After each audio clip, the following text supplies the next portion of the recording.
ஐந்து கரத்தனை யானை முகத்தினை இந்தின் இளம்பரை போலும் ஈற்றனை நந்தி மகந்தனை ஞான கொழுந்தினை புந்தியில் வைத்தடி போற்றுகின்றேனே. நமக்கு ஜோதிட ஞானத்தையும் கிரியாயோகத்தையும் தந்த குருமார்களுக்கு நன்றி. ஜோதிட சொந்தங்களுக்கு வணக்கம்.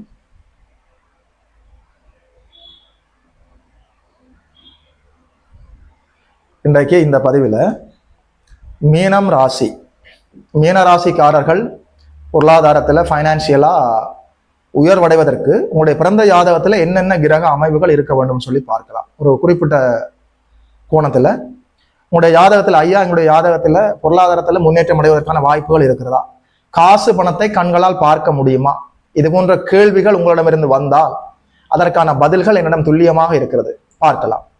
அதாவது உங்களுடைய ராசிநாதன் குரு, அவர்தான் உங்களுக்கு 10ஆம் அதிபதியாகவும் வருகிறார், ஜீவனாதிபதியாகவும் குருவே வருகிறார். 2ஆம் அதிபதி செவ்வாய் உங்களுடைய ஜாதகத்துல அவரே உங்களுக்கு பாக்கியாதிபதியாகவும் வருகிறார். உங்களுடைய ராசிநாதனும் செவ்வாய் 2ஆம் அதிபதியாக இருக்கக்கூடிய குருவும் செவ்வாயுமே உங்களுக்கு தர்ம கர்மாதிபதிகளாகவும் வருகிறார்கள். அதாவது குருவும் செவ்வாயும் வலுக்க மீன ராசியில் பிறந்தவர்கள் பொருளாதாரத்துல முன்னேற்றம் அடைவதை யாரும் தடுக்க முடியாத மாறாத விதி. சுக்கிரன் உங்களுக்கு ஆதிபத்திய விசேஷம் இல்லாதவராக இருந்தாலும் அவர் வலுவாக இருந்தால், குறிப்பாக அதாவது உங்களுடைய ராசிநாதனோடோ அல்லது உங்களோட ராசியோடோ பரிவர்த்தனையாகி இருந்தால், பரிவர்த்தனை அமைப்புகளுக்குள்ள இருந்தால், ஏதோ ஒரு விதத்துல உங்களுடைய ராசிநாதனோடு சுக்கிரன் ஏதோ ஒரு விதத்துல தொடர்புக்குள் வந்திருந்தால் காரகத்துவ நன்மைகளை வளர்த்து செய்வார். ஆதிபத்திய விசேஷம் இல்லை என்றாலும் காரகத்துவ நன்மைகள் பரிவர்த்தனை பெற்ற கிரகங்கள் தந்து விட்டு போகும். அதை நீங்கள் சரியாக புரிந்து கொள்ளலாம். ராசியிலேயே தனி சுக்கிரன் வந்து அமர்ந்திருக்கிறாரா, ராசிநாதனும் சுக்கிரனும், அதாவது சுக்கிரனும் ராசிநாதனும் தங்களுடைய வீடுகளை மாற்றி அமைந்திருக்கு, பரிவர்த்தனை யோகம் ஏற்பட்டிருக்கிறதா, நிச்சயமான பொருளாதார முன்னேற்றங்கள் உண்டு.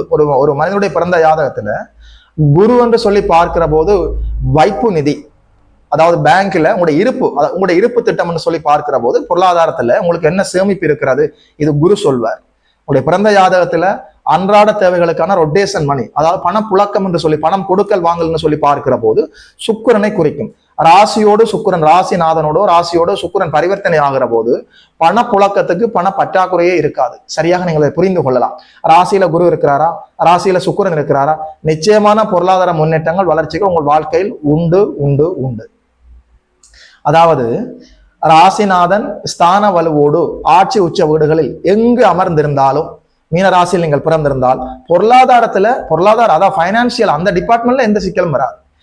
அதாவது ராசிக்கு கேந்திர கோணங்கள்ல ஏதோ ஒரு இடத்துல குரு அமர்ந்திருந்தால் பொருளாதாரத்துல நீங்கள் முன்னேற்றம் அடைய முடியும். சரியான இதை பயன்படுத்திக் கொள்ளலாம்.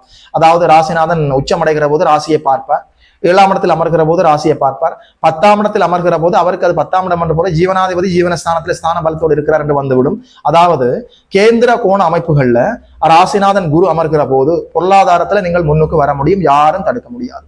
சரியாக புரிந்து கொள்ளலாம். அதாவது காலபுருஷனுக்கு தனகாரகர் உங்களுக்கு ராசிநாதனாகவே வருகிறார். 2ஆம் அதிபதி செவ்வாய் உங்களுடைய ராசிநாதனுக்கு நண்பர். குருவும் செவ்வாயும் சேர்கிற போது மங்கள யோகம். ராசியிலேயே சேர்ந்து குருவும் செவ்வாயும் சேர்ந்து அமர்ந்திருக்கிறார்களா, ஒருவருடைய வீட்டை இன்னொருவர் பரிவர்த்தனை ஆகி இருக்கிறார்களா, மாற்றி அமர்ந்திருக்கிறார்களா, அல்லாவது 2ஆம் இடத்திலேயே ராசிநாதன் சென்று அமர்ந்து அங்கேயே 2ஆம் அதிபதியும் இருக்கிறாரா, அல்லது உங்களுடைய பிறந்த ஜாதகத்துல 12 ராசி கட்டத்துல ஏதாவது ஒரு இடத்துல குருவும் செவ்வாயும் கனெக்ட் ஆகிருக்கிறார், குருவும் செவ்வாயும் பார்த்து கொண்டிருக்கிறார்களா, ஒன்றாக சேர்ந்து கொண்டிருக்கிறார்களா, ஒருவருக்கு ஒருவர் கேந்திர திரிகோணங்கள்ல இருக்கிறார்களா, இந்த அமைப்புகள் பொருளாதாரத்துல உங்களை முன்னுக்கு கொண்டு வரும்.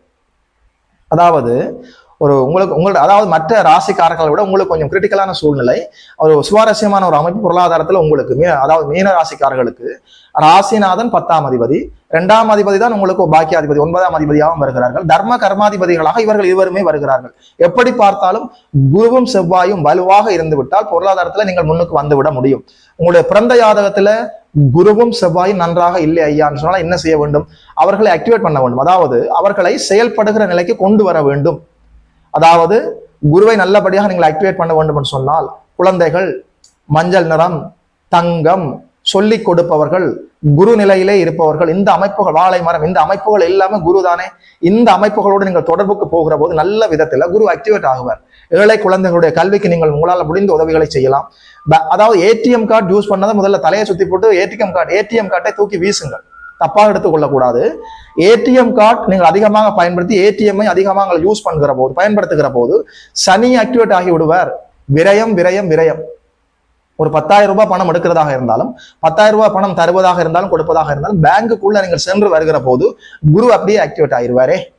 ஏடிஎம் பயன்படுத்துவதை நீங்கள் குறைக்கிற போது மீனராசிக்காரர்கள் பொருளாதாரத்தை முன்னுக்கு வரலாம். யோசிச்சு பாருங்க, நான் எந்த இடத்தை எங்கே கொண்டு வந்து அதாவது கனெக்ட் பண்ணுகிறேன் என்று சொல்லி நீங்கள் பார்த்து கொள்ள வேண்டும். மீனராசிக்காரர்கள் ஏடிஎம் யூஸ் பண்ணுவதை தவிர்க்க வேண்டும். முடிந்த வரைக்கும் எழுதி எடுத்து பழக ஒன்று பணத்தை பேங்குக்குள்ள போய் சரியாக நீங்கள் பயன்படுத்திக் கொள்ளலாம். குருவையும் செவ்வாயையும் சரியாக நீங்கள் ஆக்டிவேட் செய்து விட்டால் பொருளாதாரத்துல நீங்கள் முன்னுக்கு வருவதை யாரும் தடுக்க முடியாது. அதாவது திருச்செந்தூர் முருகப்பெருமான் வழிபாடு, செவ்வாய்க்கிழமைகள்ல விரதம் இருப்பது, ஆலய வழிபாடுகளுக்கு செல்வது, வியாழக்கிழமைகள்ல விரதம் இருந்து உங்கள் இஷ்ட தெய்வத்தை வணங்குவது, வியாழக்கிழமை செவ்வாய்க்கிழமைகள்ல குல தெய்வத்தை சென்று வணங்கி விட்டு வருவது, இந்த அமைப்புகள் எல்லாம் குருவையும் செவ்வாயையும் அப்படியே மங்களகரமாக வளர்த்தர். சரியாக நீங்கள் அதை பயன்படுத்திக் கொள்ள வேண்டும். அதாவது குருவனுடைய நட்சத்திர நாட்கள், செவ்வாயினுடைய நட்சத்திர நாட்கள், இந்த நாட்கள் வருகிற போது ஆலய வழிபாடுகளுக்கு செல்ல வேண்டும். சரியாக நீங்கள் அதை பயன்படுத்திக் கொள்ள வேண்டும். உங்களுடைய பிறந்த ஜாதகத்தில் ஐயா எந்த கிரக அமைப்புகளுமே நன்றாக இல்லையா என்றால் பயப்பட வேண்டாம். உங்களுடைய பிறந்த ஜாதகத்துல 3ஆம் இடம் எப்படி இருக்குதுன்னு சொல்லி பார்க்க வேண்டும்.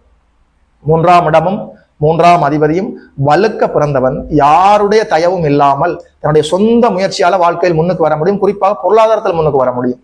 அதாவது உங்களுடைய பிறந்த ஜாதகத்துல 3ஆம் இடமும் 3ஆம் அதிபதியும் நல்ல வலுவாக சுபத்துவமாக இருந்து விட்டால் நீங்கள் எடுக்கிற எல்லா நல்ல முயற்சிகளும் வெற்றி தரும்.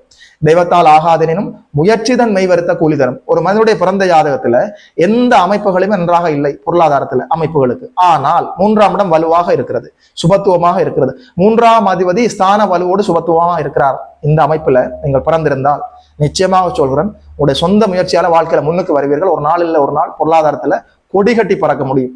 எழுதி வைத்துக் கொள்ளுங்கள். சரியாக இந்த வாய்ப்பை நீங்கள் பயன்படுத்திக் கொள்ளலாம்.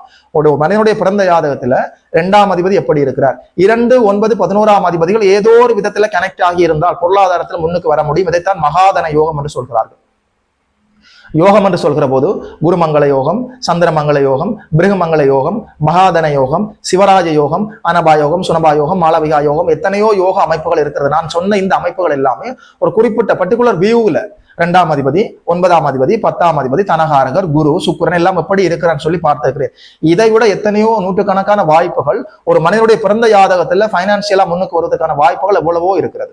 நான் சொன்ன இந்த வாய்ப்புகள்ல ஏதோ ஒரு இடத்துல ஏதோ ஒரு கிரகம் நிச்சயமாக உங்களுக்கு கனெக்ட் ஆகியிருக்கும். உங்களுடைய தனாதிபதி சந்திர கேந்திரத்தில் இருக்கிறாரா, ராசிநாதனுக்கு அதாவது வளர்பிறை சந்திரனோட தொடர்பு கிடைத்திருக்கிறதா, எந்த ஒரு அமைப்பாவது ஏதோ ஒரு விதத்துல உங்களுடைய ஜாதகத்துல நிச்சயமாக பொருந்தி வரும். எந்த அமைப்பும் இல்லை என்றாலும் உங்களுடைய பிறந்த ஜாதகத்துல ஆதிபத்திய விசேஷம் இல்லாதவராக இருந்தாலும் ஏதோ ஒரு கிரகம் ஸ்தான வலுவடைந்து சுபத்துவமாக இருக்கிறதா, அந்த கிரகத்தின் அடிப்படையில வேலையோ தொழிலோ செய்து நீங்கள் முன்னுக்கு வந்து விடலாமே. அதனால நான் சொன்ன இந்த அமைப்புகள்ல ஏதாவது ஒரு விடயம் உங்களுடைய ஜாதகத்துல பொருந்தி வந்திருக்கிறதா என்று பாருங்கள். அந்த அமைப்புகளுக்குள்ள நீங்கள் செல்கிற போது, அந்த அமைப்பை நீங்கள் நல்லபடியாக இயங்க செய்கிற போது பொருளாதாரத்துல முன்னுக்கு வர முடியும். யாரும் தடுக்க முடியாது. சரியாக நீங்கள் இதை பயன்படுத்திக் கொள்ளலாம், புரிந்து கொள்ளலாம். வாழ்த்துக்கள். மீனராசிக்காரர்களுக்கு இந்த தகவல்களை எல்லாம் சொன்னதுல ஒரு ஜோதிடனாக எனக்குமே மட்டற்ற மகிழ்ச்சி. யோகி மதன் அஸ்ட்ரோ சென்டர் யூடியூப் சேனலை சப்ஸ்கிரைப் செய்திருக்கின்ற அனைத்து தோழர்களுக்கும் தோழிகளுக்கும் என் மனப்பூர்வமான நன்றிகள். பார்த்தவர்கள் உங்களுடைய நண்பர்களோடும் உறவினர்களோடும் பகிர்ந்து கொள்ளுங்கள். இதுபோல இன்னும் ஒரு அற்புதமான வீடியோவில் சந்திக்கிறோம். நமஸ்காரம்.